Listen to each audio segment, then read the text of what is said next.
guess most of us here probably know about West Papua, but we're here today to show solidarity with the West Papuan people. It's 53 years since Indonesia took over administration of the territory, and the West Papuans are still marching in the streets, risking arrest, torture. So no, we're going to march on.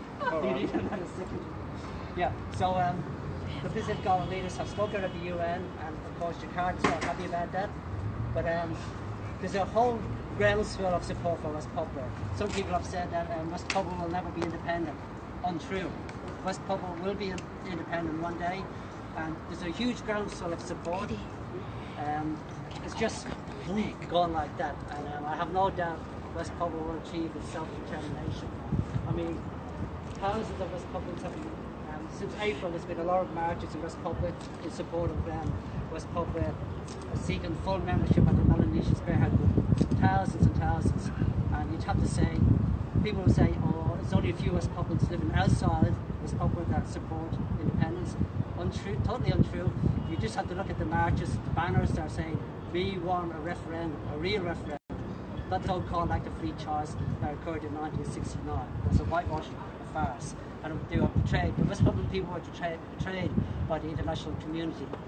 But it's great that you're all here today, and just to show that Australia also supports self-determination of West Papua. We can't expect too much from our government at the moment. They continue to say they recognise Indonesian sovereignty over West Papua till a week before West Papua becomes independent.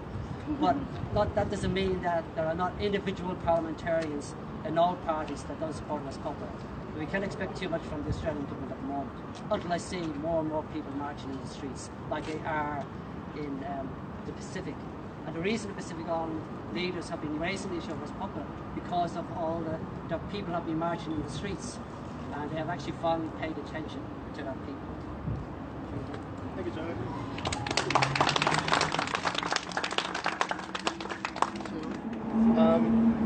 For those that aren't fully aware, I'll just go through the details of the history of West Papua.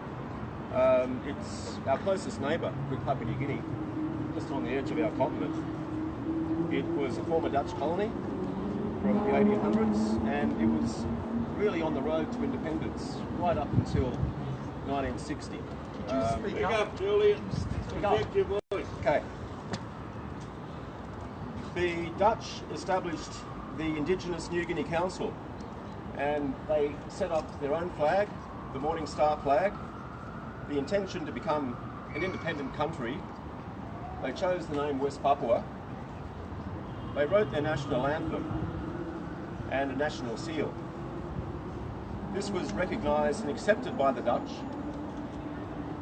on the 1st of December 1961, when a ceremony was held in Hollandia, now Jayapura, and other major cities around West Papua for the first time, and the Morning Star flag was raised alongside the Dutch Netherlands flag. After that, we had the New York Agreement, where America stepped in, supporting Indonesia to take control of West Papua with the New York Agreement.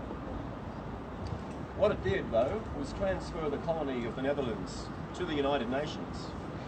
So the United Nations set up an administration in Hollandia, and then it gave that administration to Indonesia. So the legal framework, West Papua is still under the administration of Indonesia. And if you look at the United Nations resolutions, it's illegal to transfer a colony from one coloniser to another coloniser. So we believe that West Papua is still a United Nations trusteeship territory. And it's the responsibility of the United Nations to put West Papua on that decolonisation committee and report yearly on the status of West Papua.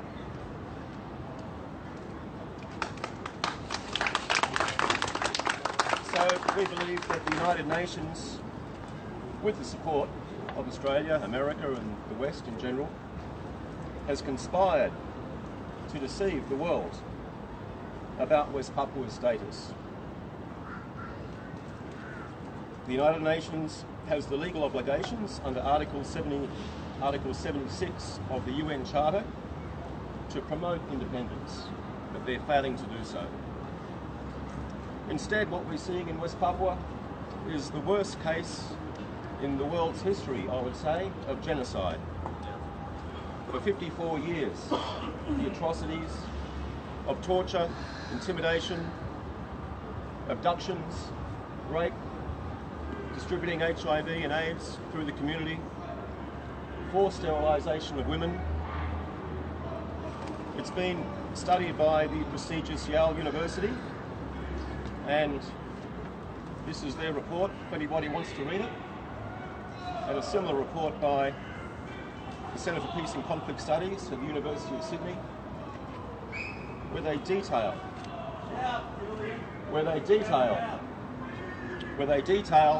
that what is going on in West Papua is in fact genocide.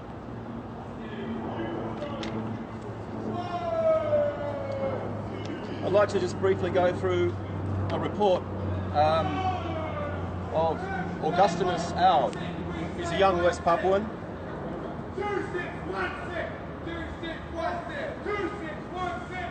He's a young West Papuan in Sorong, and on the 24th of September at 3 a.m. in the morning, he was surrounded by at least 10 plainclothes men whose faces were covered with scarves and claimed to be police officers. They banged on his door and windows, shouting orders for him to come out. After some of the men smashed some parts of his windows, Augustinus Aud saw two men armed with M16 rifles. He managed to call his mates, who came round to his house shortly after which the police left the premises. This happened on the 24th of September, just a week ago, and this sort of thing is happening every day, day in, day out. But of course, media are not allowed into West Papua. It's very hard to get these stories out. And what are we doing? Australia, we're supposed to be a democratic country. We're supposed to be having wars against terrorism. We go and invade Afghanistan, Iraq, Syria, under the guise of their terrorists. And right on our border, we've got the worst atrocities occurring in this world. The Indonesian military is a dictatorship. It always was and it still is. They've got the case of this fellow here, General Wiranto. Wiranto was responsible for the deaths, the murders, the tortures in East Timor for years and years and years. And now he's a minister, a member of parliament under the current Jawaki regime. And here we have our glorious minister, our Attorney General, Brandis, shaking hands with this war criminal. We train the Indonesian military, we train the police, Detachment 88, and these people cause the ongoing murder and oppression of our neighbours. So who are the real terrorists?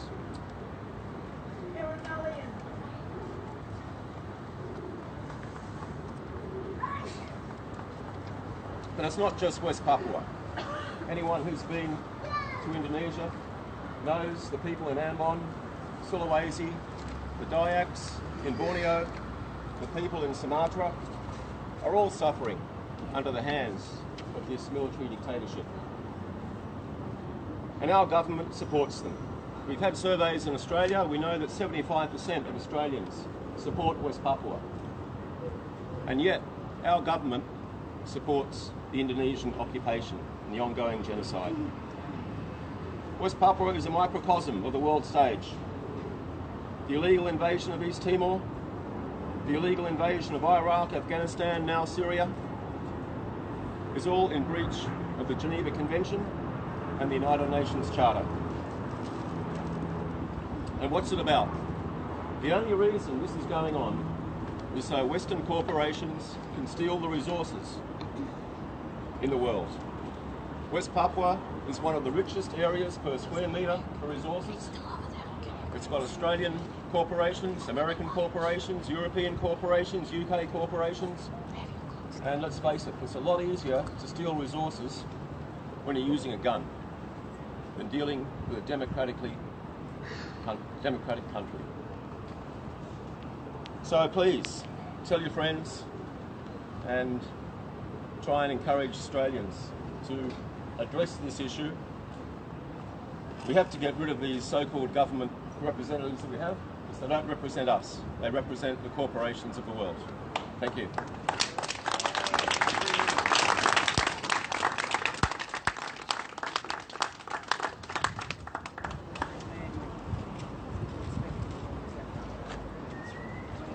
Thanks, Julian. I think the next speaker is Cami, is that right? Would you like to come forward, Cami? Cami is part of the West Papua project at Sydney Uni, and great support of West Papua forever. Anything you want to know about West Papua, Cami knows. Thanks, Joe. So this is a bit of a surprise that I'm speaking, but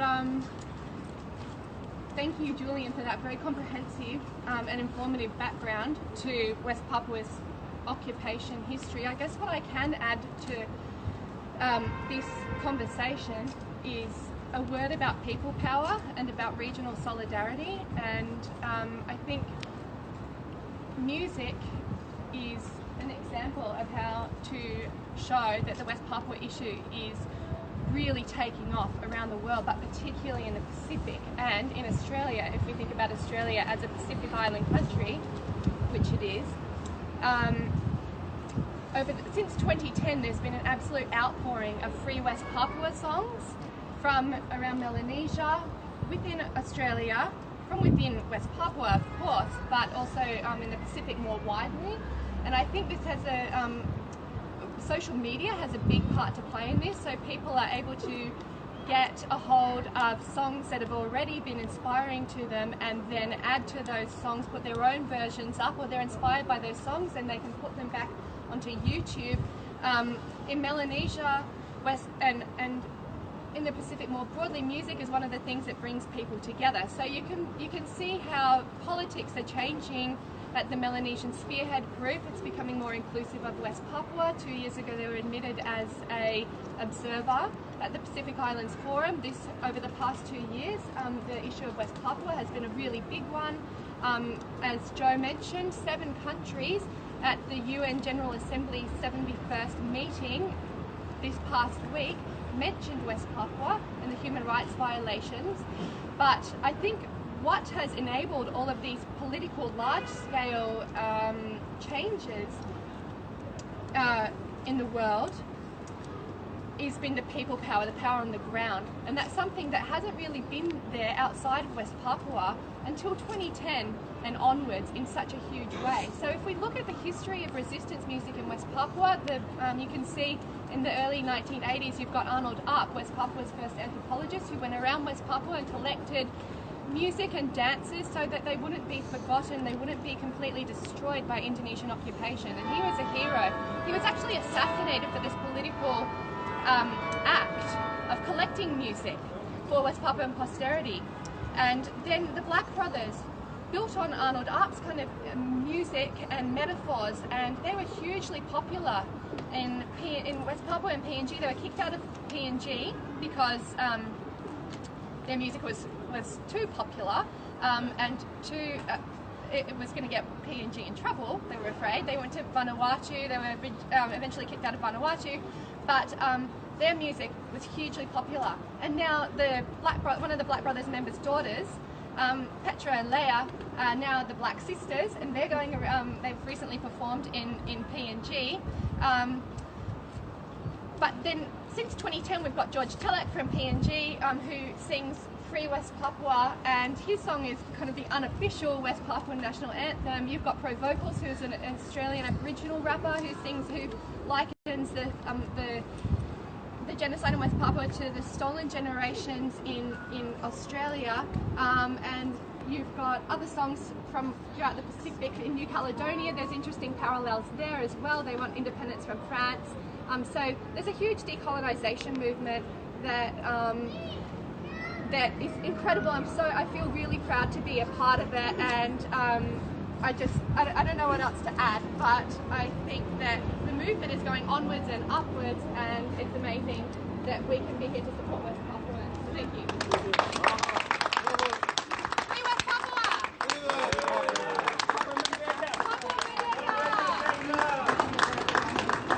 Thanks a lot, Cami. We have a West Papuan speaker next, I'm not sure which one. Followed by Jeffrey, who we haven't got a microphone. Jeffrey, will you be able to shout loud enough? Or try. But after Jeffrey, if anybody wants to say a few words, please come forward, and we're quite happy for anybody that wants to say anything. And then what we're going to do is we're going to march up Park Street to Hyde Park, through Hyde Park, and I think to Parliament House. So we're still going there. The police have kindly said we're such a nice bunch of people, they're not going to look after us today. We can go by ourselves. So what we will do is walk along the pavement probably, and people will see the signs, and but we will obey. Like if it says don't walk, we don't want anybody to be hit by a bus or something like that. So we just calmly go up there, and people will see the signs, and we can shout Papa Madeka, free Papua. Okay, next speaker.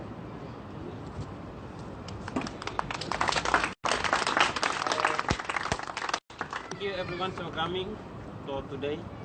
Like, I just want to say before I speak a little bit, I just want to say thank you very much to your donation, like contribute for T-shirt money. It's $260. Money is going to ULMWP and MSG. Like all our leaders traveling to overseas, that money is we, like for example Matthew Jamison, Kaka Pamakabora and myself, we doing that kind of work for looking at money, and then like same time I give a like little discount, and then I can put later on like that kind. Yeah, thank you. Like I'm not gonna speak too much. Like thank you.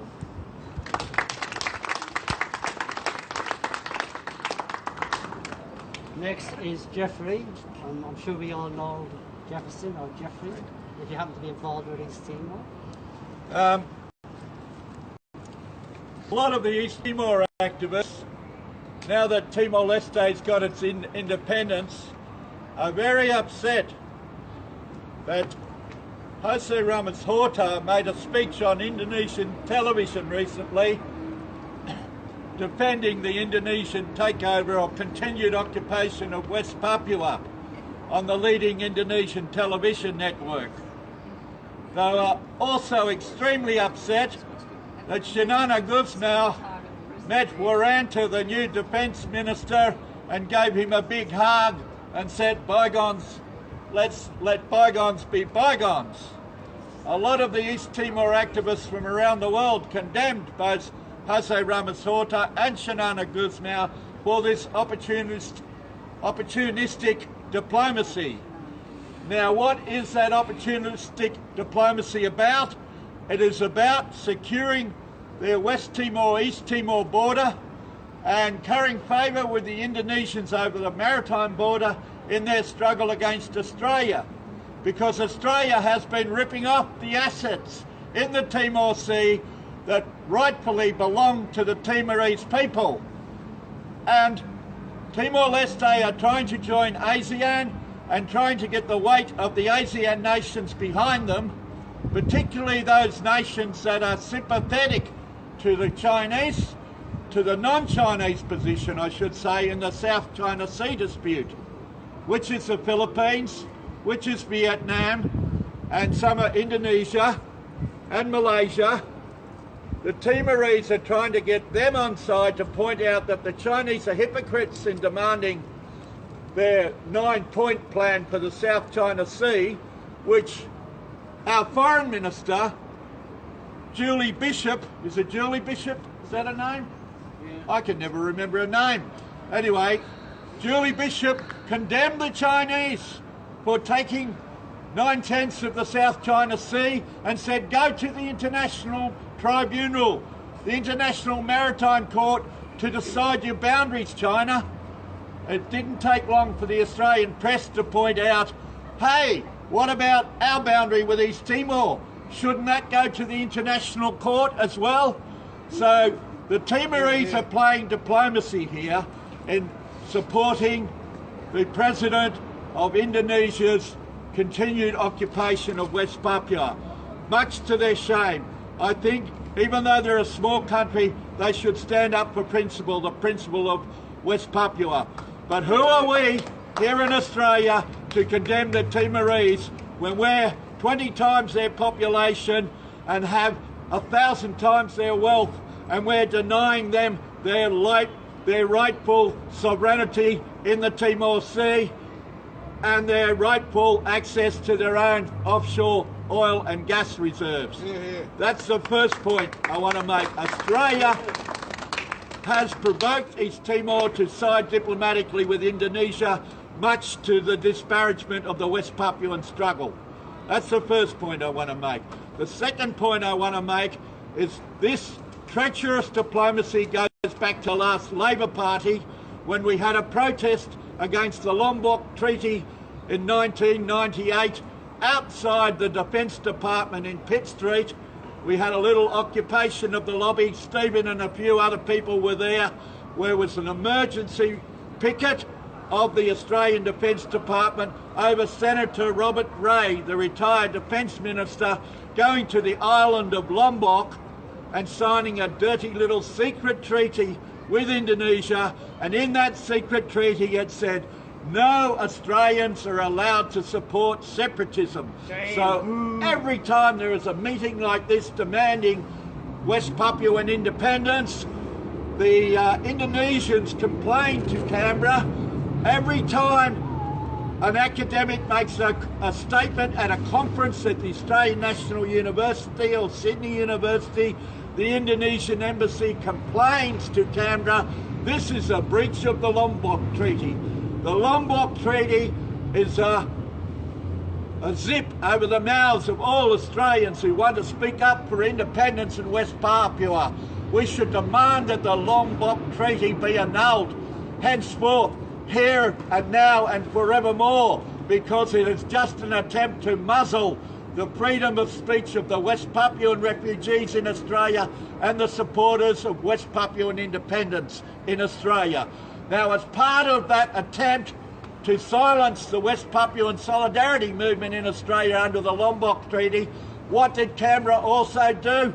They removed all the files of the Australian diggers who fought in World War II in what was then Dutch New Guinea, Maorki, where they went, where my father went, where Joe's partner Ann Noonan's father went, where John Collins, who died recently, another World War II veteran, went. There were 15,000 Australian soldiers who were fighting the Japanese there, and the Japanese shelled them, and they shelled the Japanese as well. And then MacArthur took 500,000 American troops from Townsville and Cairns at the end of World War II up through West Papua to liberate the Pacific from Japanese imperialism World War II and reimpose American imperialism post Hiroshima and Nagasaki on the rest of Asia.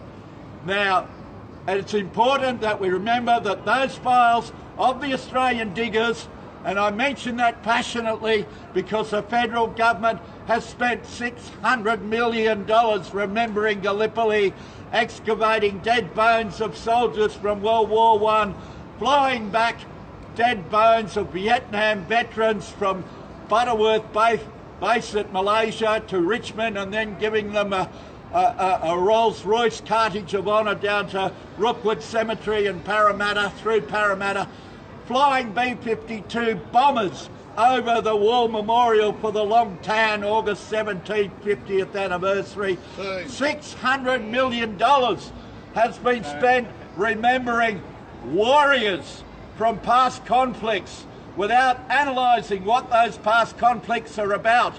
That's why we're having 1 week of remembering the war resistors, the peace activists, the Australian people who voted no to war during the only plebiscite held in this country on October the 28th, 1916, 100 years ago, out at Addison Road Community Centre. You've all got the flyers. We hope there'll be a big display of West Papua and Aboriginal resistance stuff up on the walls as well in our week-long exhibition. We've got an art opening for Pemulwuy, Dr. Helen Caldecott's unveiling a peace wall of honour at the entrance to the centre where the Save Our Sons women protested against the conscription medicals when it was an army base during the Vietnam War. I hope that you can all nominate a West Papuan activist like Arnold App and other people, or some other warrior for peace, if you like. It's a war resisters honour wall. It has to be into the Addison Road Community Centre if you want to be in the first batch this week. Little stainless steel plaques will be on the stone pillars at the centre. Joe's wife Anne has already put in for Arnold App, has put in for other West Papuan activists. But there's no number, we can fit 300 names on this wall list, so get your applications in. Now, as I was saying, when they signed the Lombok Treaty, they destroyed or hid the files of my father, Anne's father, and other people who fought in West Papua. Those returned servicemen from West Papua were shunned by the RSL. They always marched independently on Anzac Day. My father led the Anzac Day march in a country town called Kandos for 12 years, proudly supporting the people of West Papua in that march, in that RSL march, and so there has to be some sort of reckoning there. To the soldiers of World War II who supported the West Papuans and supported their independence. Now, that's all I want to say. Thank you. Thanks very much, Doctor. Yeah, we have a few. Would you like to say? You have No, to go. no, no, no. I just wanted to say, you take the flag, and because I'm going to catch my train.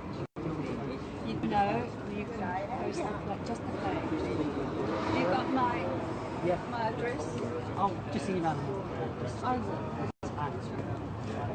Thanks. Okay, Liz, then Self. So Liz, I don't know what hat you're wearing today, so... Oh, I can be OCJ. We all know that Australia likes to put itself forward as a leading, wonderful member of the UN. We've just had Malcolm Turnbull at the special meeting at the UN and with the US talking about how wonderful Australia is. Now, something that's absolutely shameful. We know journos can't get into West Papua, but also the UN special mechanisms. Now, I'm a lawyer and I know how important their reports are. They can't get into West Papua to do reports either. Now, in the next 3 months, we've got 3 special rapporteurs coming to Australia. We've got the rapporteur on human rights defenders, he's here in October. We've got the rapporteur on migration, he's coming in November, and the rapporteur on racism is coming in December. None of these people are allowed into Papua. Now, I know Indonesian human rights workers really well, and I know the risks that they take in Jayapura. The Indonesian Human Rights Commission is there across the road from them. Is the security service. It's watching who goes in and out. These people are followed everywhere. That's why we need the special rapporteurs to get in there. Now, if the Australian politicians love to go to the UN, why don't they use their good offices? Why don't they raise the issue of special rapporteurs going into Papua? I think we should all write to our local MPs and to that wonderful bastion of human rights, George Brandis, and say, please, use your good officers in the UN to get the Special Rapporteur on human rights defenders, the Special Rapporteur on racism, the Special Rapporteur on women's issues into Papua to actually do a report. Then we can use those reports and the Indonesians won't be able to pretend there's a cloud of mist and darkness over what's happening. Okay, thanks. Next we have Self, and we might make Self the last speaker at this part of it anyway, because we should probably go on our march shortly.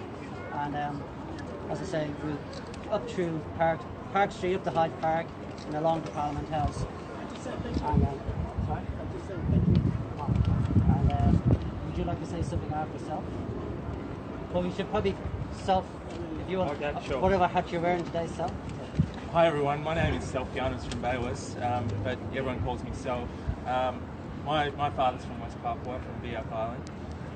I'm also a lawyer. I thought I'd just kind of touch on what people have said about the Lombok Treaty, which is quite concerning.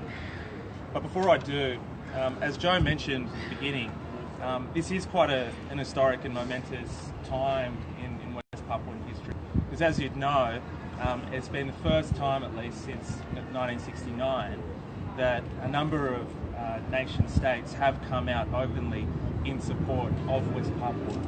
There is a groundswell, there is a movement towards independence, and it's happening now. Solomon Islands, Vanuatu, Nauru, the Marshall Islands, Tuvalu and Tonga, 6 of those member state nations. Now sure, that's only 6 out of 194 member states of the UN, but this is just the beginning.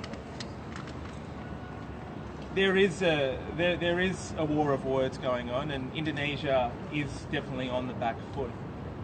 You will have seen, and if you haven't already, I urge you to go online and see Indonesia's right of reply, because clearly Indonesia at the moment, it is rattled. It feels threatened and it knows that it's in the wrong. Indonesia's Second Secretary named Nara Masista Rahmatia, in her right of reply said, was essentially bragging about Indonesia's credentials as a, I quote, a fully fledged democracy in function. And I also quote, with such a vibrant national democracy coupled with the highest commitment to the promotion and protection of human rights at all levels.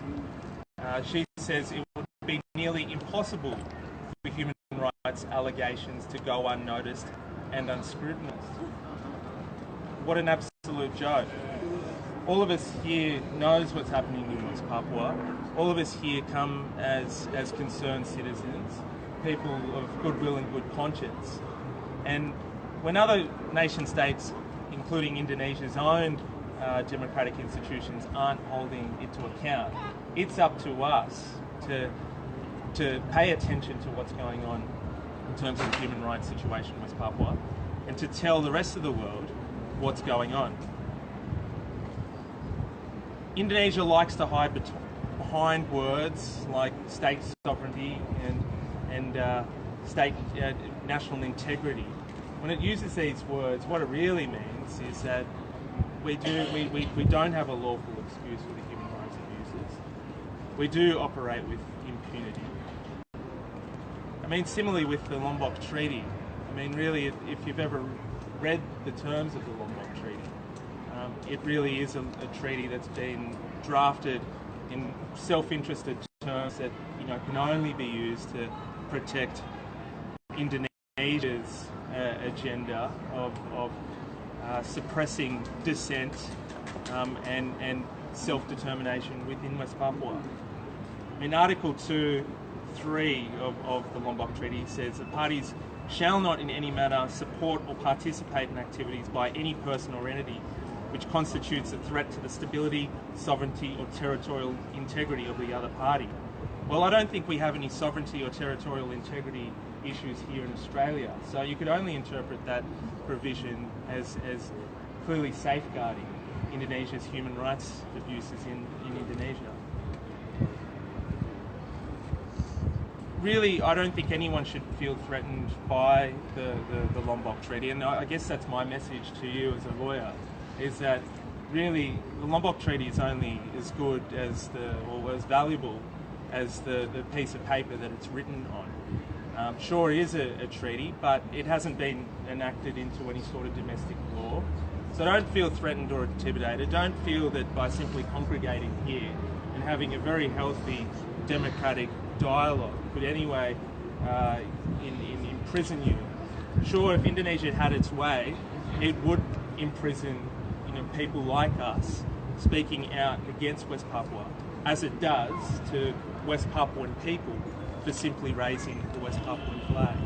So I'm not telling you to break the law. I'm simply just telling you that there aren't any laws that exist, here in Australia or anywhere that could prevent any of us from speaking out against the Indonesian state. Thank you.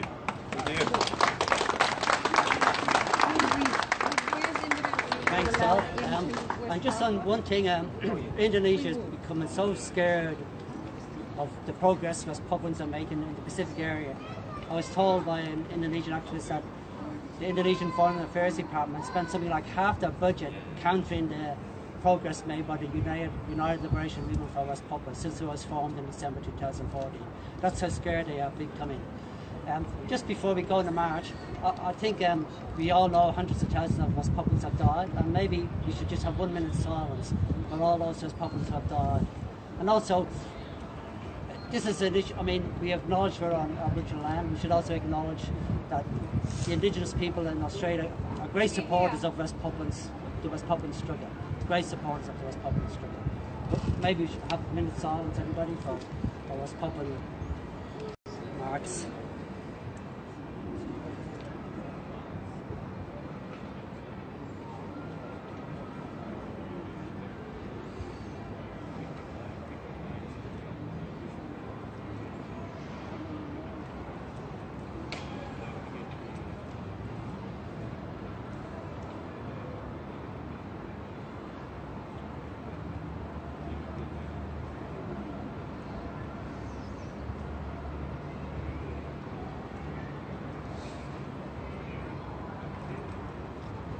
Thank you, everybody.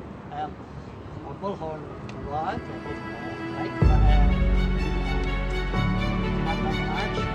let's give both 3,000 cheers to Free West Papua. Free West Papua! Free West Papua! Free West Papua!